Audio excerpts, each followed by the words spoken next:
All right, everyone, so this will be our first lecture, and this will be kind of the introduction to our course for the semester, because without this, we can't really go forward with anything else. So I want to talk today about score preparation, score study, and how you will move forward throughout the course with score study. So what do I mean when I say score mastery? This is really an important and very integral portion to our course that we're going to talk about. Score knowledge has 5 levels, and we are always going to start obviously at level 1, which is just a very basic knowledge of the music. This is the very first time you get the music. This might be a read-through, right? The second level is that basic structural knowledge of the music. This is where you start to have more of a broad understanding of the score, but you're still at a minimal level, having gone through more than maybe a read-through. The third level is where you're starting to make informed decisions about the music. You have a much more thorough understanding of the music itself. And the fourth level, which unfortunately is where a lot of people stop, is where the conductor is prepared to teach and conduct the score after making all these informed decisions. Our goal is the 5th level, where you can conduct the score from memory, having done all the previous 4 steps. It's very important that we get to this level. Our goal is always going to be to achieve level 5. There are going to be 4 important keys for you to learn the score, okay? 4 important keys to score mastery. The first one, score analysis. We're going to talk a lot more about this throughout the semester because it's different for each period, but score analysis is very important to the first initial learning. With score analysis, you're looking at the text, okay? The musical structure, that relationship of text to music. We're going to talk about whether you need a score marking system. It's a little bit less important to have a score marking system in the earlier periods than the later because there's more going on when you get into later eras than in the earlier eras. For example, when we talk about text, if you look at this, can you tell me what this translates to? Okay, if you're probably looking through it, this is in Cyrillic. It's a Slavonic text.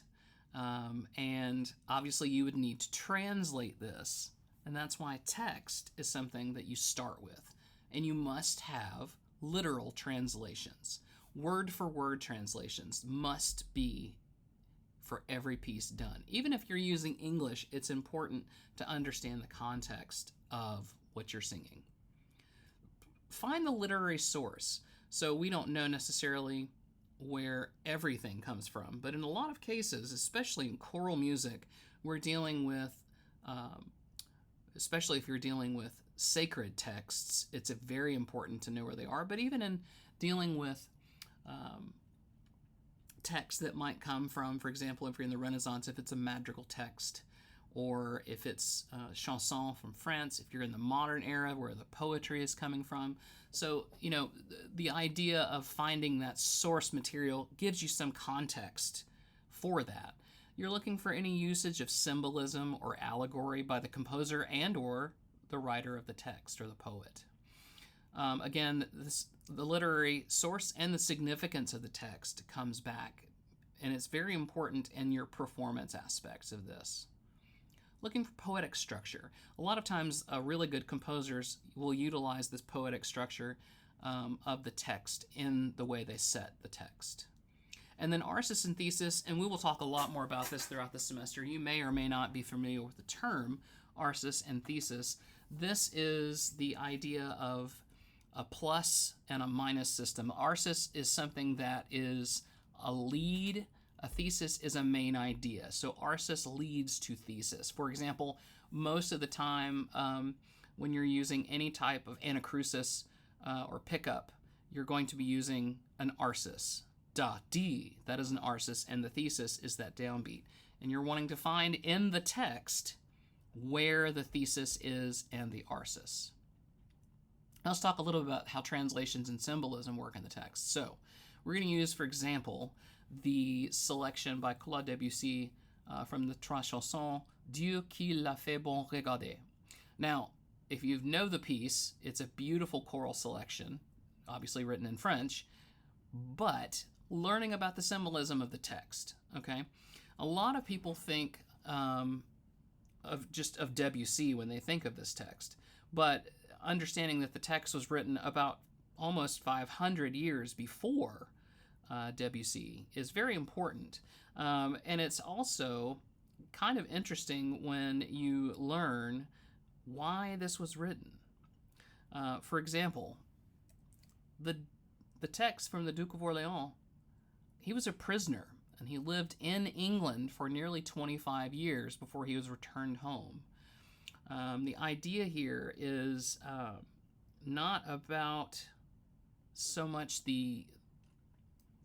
let's go. So France is the subject, is what I'm trying to say here. It's not about a literal female or a woman. He is asking to go home, essentially.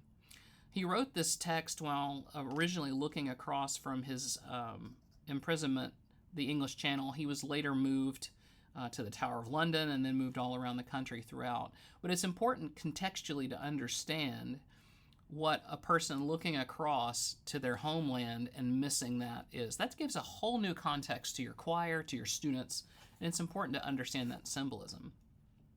Additionally, the text is written in ABACA, which is a rondeau form, and of course, Debussy utilizes that. Another thing that we want to look for in our score study is musical structure. So you're wanting to look for tonal structure, melodic structure, repetition, the voicing, the form, and then the relationship of the vocal lines to the instrumental lines. This is especially important when we're in the Baroque and classical era, where at one time a lot of vocal lines were played colla parte by an instrument. And then eventually in the classical era, instruments started getting more importance in their own lines. And then this is the point where we get into the early Romantic era, where instrumental music really takes off. And it's very important to understand why those relationships began in the Baroque and how they evolved. The relationship of text to music, also known as, for me, I use the word affect, or the character of the music. What is the text and the music symbolizing? Is it giving you a feeling of sadness, of happiness, of joy? Musical ideas that interpret that text. Again, the relationship of rhythm. And you see the text comes back time and time again. And I say this throughout the semester. What separates choral music from instrumental music? The text. It's what we always have. Diction is also in relation a lot of times to articulation. You're wanting to look for things like that. Punctuation. One example I've used is a piece we've done in choir, Rets Kuriaya Dif Bayari. It's a Latvian text. It's a very famous folk song in Latvia. And the idea at the opening section is you have a 4-part tenor bass structure, and it's supposed to sound like the approaching horses. The idea that these are Cossacks trying to ride into town and create havoc, and it's that constant dun dun da da da da dun dun da da da da dun dun da da da da dun dun ticka taka da, and that's something that if you have that context when you're telling your choir, this is what that means. This is how that score mastery comes into play. Another really great example of relationship of text to music is "He's Gone Away," one of the most famous SSA arrangements by Ron Nelson, and it's the text really comes back a lot, but the repetition each time is a little different. So the first time, it might be "He's gone away." It could be a love. "He's gone away." It could be a father. "She's gone away, my mother." It could be a bunch of different people. And this is how, as a conductor teacher, you're going to make these situations and evaluate them. Now, here when we get into score marking, and remember, this is just day one, so we're going to talk more in depth about this throughout the semester. But this is Margaret Hillis's score study. And obviously, this is a later work, really more of a modern score. But you see here that she utilizes, for example, a triangle for something that's in 3, a circle for something that's in 1, and this really gives her an idea of what to tell the choir to do. So it's 1, 2, 3, or 1, 2, T, right? So there's 2 different ways of thinking of it: 1, 2, T, or 1, 2, T. Just right off the bat, she can look and see that. The other thing is she's highlighting where lines are moving. If you look at the green lines, for example, in the singen, you've got in the alto and bass there at the top, those are the lines that are creating the melodic movement, and then it's taken over by the soprano and the tenor in the bottom system. and then the lines continue, and you see, so she's highlighting that. Now, you don't have to utilize her system per se. In fact, we will go through and talk more about the best system that you can use for yourself, because it can get a little overdone if you want. This is the system I'm going to ask that we use. This is also in your syllabus, but what I want you to start thinking about is utilizing colors and highlighting. Primarily, this is a way for you to learn by marking your score. So you can learn when it's piano, pianissimo, mezzo forte, so forth and so on. Crescendos you draw in red, decrescendos in blue. And then I use a system a little simplified. Anything that is a simple meter, I tend to do in yellow. If it is a compound meter, I tend to do that in green or blue, and anything that's orange is an irregular meter. So you see the orange here in 5/8, you've got 3 + 2, and then the 2/4. This is just an easy way for me to do it, and I think we can come up with a good system that way. If we go back to utilizing this system, like I said, it can get very daunting, and I think that's a lot more than we need to do. I love the Hillis system, but I like to use this system. It's a little simpler. One thing I will ask you to always do is underline the important stressed words in the text. I use the example here of Robert Burns' poem, Red, Red Rose. Oh, my love's like a red, red rose that's newly sprung in June. We could read that about 65 different ways, but I sing or speak, oh, my love's like a red, red rose that's newly sprung in June. So that when we were to sing those texts, those words should be emphasized. And that relates to the arsis and thesis markings. You can put a plus over those words I have stressed and a minus over the other ones, or you can underline them either way. Also, always, always, always mark every bar in your score. Every bar. I use green because it's just always what I use. So I want you to find, again, a color that you can always signify for that meaning. Got to find something that works for you, right? There are intricate systems that a lot of people teach. I tend to be as simplified as possible because, again, this is helping you learn the score, and it's an eye catch. It's not supposed to be something that you overemphasize for. It's a tool, right? They're meant to be helpful. So it's a glancing thing to help you and assist, not something that should focus your time. All right, we're moving to step 2 now. This is where you're going to start making interpretive decisions based upon your analysis. At this point, you're going to be dealing with things like tempo, dynamics, articulation, the balance of forces, and that can be within the choir, or it can be the choir versus the instruments, or it can be even within the orchestra itself if you're working with more than perhaps a quartet or quintet of instruments. Ornamentation. A lot of times this is something that you'll have to decide, especially if you're going to be doing Baroque and early classical ornamentation with your choir. Now, with tempo, I think that a lot of times we run into trouble with tempo because if there's no metronome marking, what do? Especially if you're in the Renaissance and early Baroque era, right? So you have to make those decisions. A lot of times you have to find the fastest occurring note value to make that decision. So if every note value, for example, is a 16th note, and that's your fastest occurring note, that kind of gives you an idea. Well, what if all of your fastest notes occurring are quarter notes? Does that mean it's slower or faster? So you have to make these decisions based on your analysis. Look at the affect of the text. That's going to affect your tempo as well. You don't want to do, for example, a selection from a requiem, for example.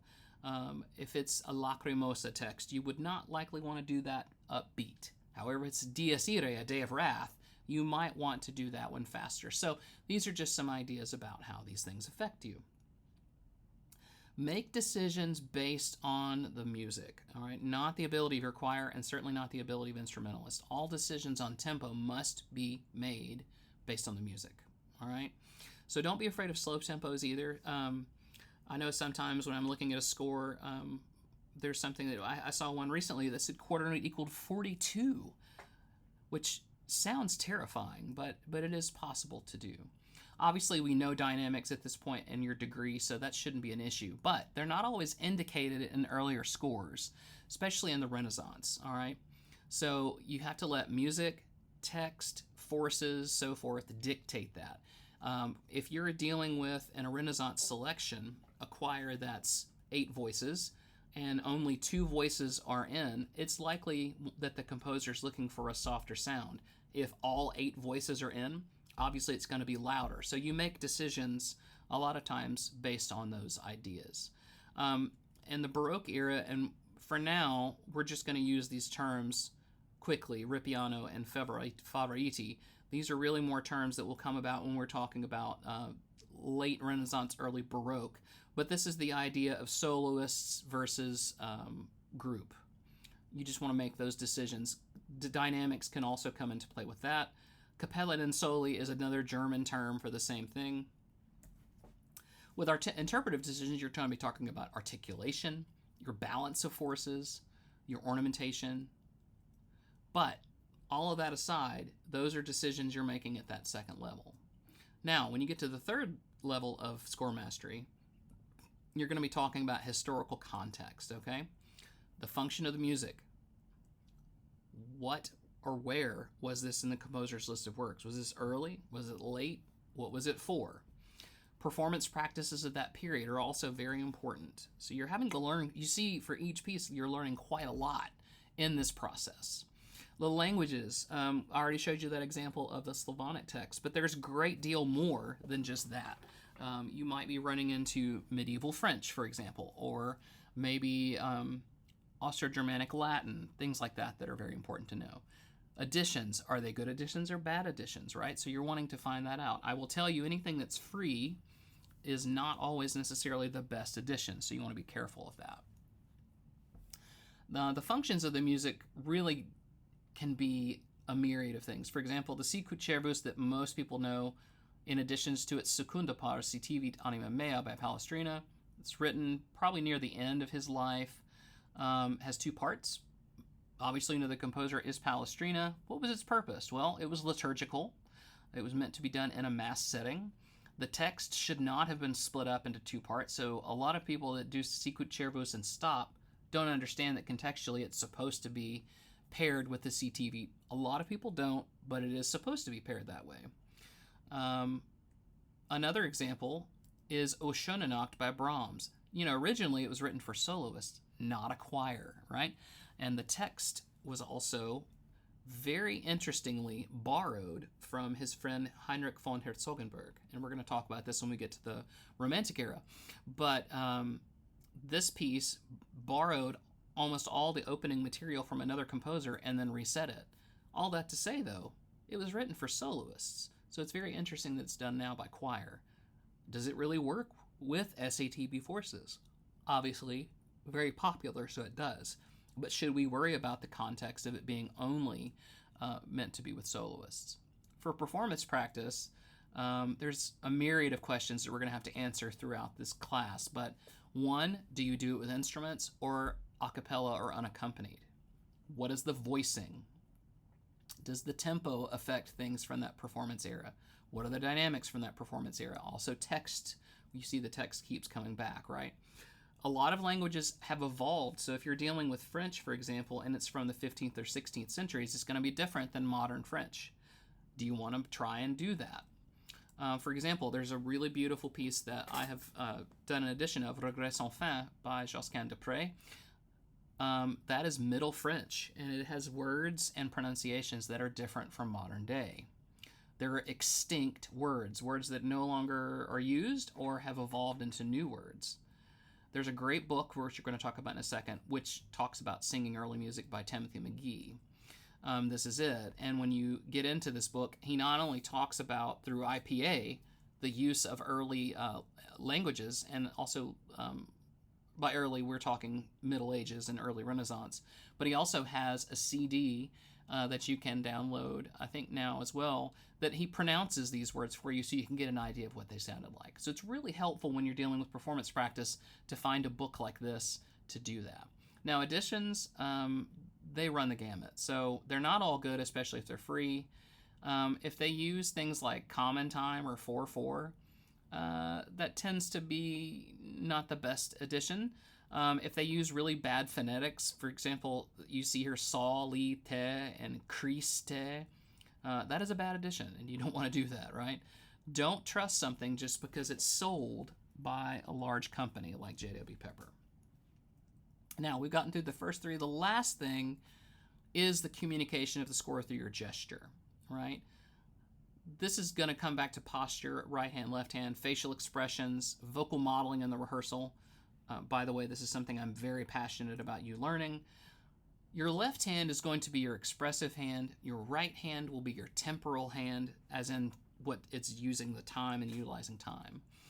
Your facial expressions, which you can see, there are three conductors here, all using different ways of emoting what they're wanting.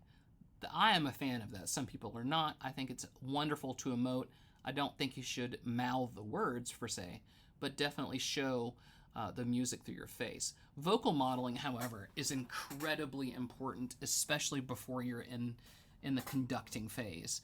It's the idea of telling you something versus showing you something.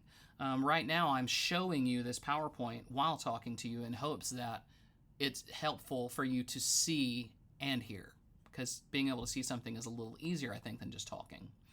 If you say, I'm on a crescendo on measure 5, and the blah, blah, blah, blah, blah, blah, blah, blah, blah, blah, a lot of times the choir is going to tune you out. However, if you model it, they will likely do it correctly, lock it in a second time, and then you have what you want without going through a myriad of words.